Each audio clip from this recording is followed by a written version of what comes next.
ให้มิตรในรายการพิธีกรอ้ายบ่าวปากหวานอ้ายจัดรายการได้มวนเฮฮาน้องอยู่ทางบ้านติดตามรายการทุกวันเวลาบ่าวโคศกส่งลาวสตาร์ส่งปคสMVTV ส่งทสล1 2 3ก็เบิกบานหัวใจขอเพลงอ้ายสนองให้ผ่อนคลายมวลซื่นอีหลีมอบให้ทุกท่านที่ติดตามอยู่ขณะนี้พิธีกรหนุ่มหล่อเสียงดีอ้ายคงบ่ติที่น้องมักโทรประจำรายการโทรหาทุกวันบ่เว้นหน้าไม่อ้ายหยอกน้องก็ยังอายฝากซอกเป็นให้แจกเบอร์ได้บ่ถ้าอ้ายยังว่างขอให้น้องนางจองเป็นผัวน้องจบรายการนั่งคิดพ่อวออยากเห็นอยากพอตัวจริงของอ้ายถ้ามีเวลาขอเชิญอ้ายมาเยี่ยมยามเก็บข่าวเพื่อจะได้ออกรายการเว้ามิตรรายการเฮาคงจะดีใจ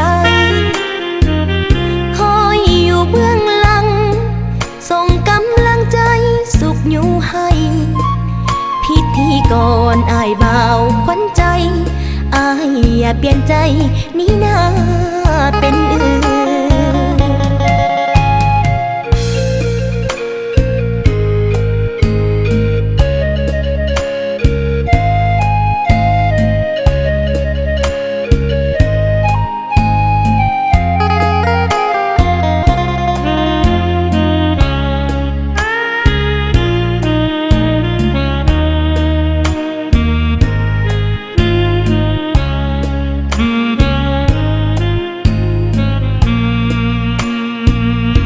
ประจำรายการโทรหาทุกวันบ่เว้นหน้าไม่อ้ายหยอกน้องก็ยังอายฝากซอกเป็นให้แจกเบอร์ได้บ่ถ้าอ้ายยังว่างขอให้น้องนางจองเป็นผัวน้องจบรายการนั่งคิดพ่อวออยากเห็นอยากพอตัวจริงของอ้ายถ้ามีเวลาขอเชิญอ้ายมาเยี่ยมยามเก็บข่าวเพื่อจะได้ออกรายการเว้ามิตรรายการเฮาคงจะดีใจคอยอยู่เบื้องหลังส่งกำลังใจสุขอยู่ให้พิธีกรอ้ายบ่าวขวัญใจ